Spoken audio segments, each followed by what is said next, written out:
दरम्यान मोदींच्या आवाहनानंतर अर्थतज्ञ अभिजित केळकर यांच्याशी संवाद साधला आमचे प्रतिनिधी अमर काणे यांनी. अर्थतज्ञ अभिजित केळकर जी आपल्यासोबत आहे. अभिजितजी, पंतप्रधान मोदींनी काल जे आव्हान केलं सोन्याच्या बाबतीत असो किंवा वर्क फ्रॉम होम असो किंवा इतर काही डेस्टिनेशन वेडिंग टाळा वगैरे असे जे बरेच काही आव्हान केलं, कशाचं हे द्योतक काय, कसं ॲनालिसिस करतात? लोकांना खर्च करण्यापासून परावृत्त करणं म्हणजे तुम्ही पेट्रोल वापरू नका, घरूनच काम करा, अनावश्यक परदेशचा प्रवास टाळा, परदेशात होणारी लग्न टाळण्याचा प्रयत्न करा आणि सगळ्यात महत्त्वाचं म्हणजे सोने खरेदी बंद करा.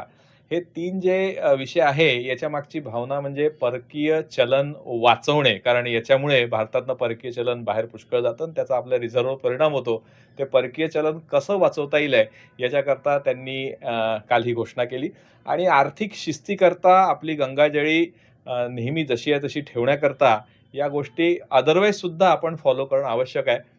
काल मात्र पंतप्रधानांनी स्पेसिफिक आवाहन करून हे जे करायला सांगितलंय, हे बघता मला तरी असं वाटतं की येणाऱ्या काळामध्ये काहीतरी नवीन होणार, काहीतरी वेगळं होणार याचं हे सुतोवाच आहे.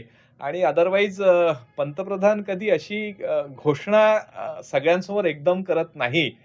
मला असं वाटतं की या घोषणेचा गंभीर अर्थ आपण लक्षात घ्यावा आणि त्याप्रमाणे काळजी घ्यावी हे अपेक्षित आहे. झी मीडियासाठी सुमित अमर काणे.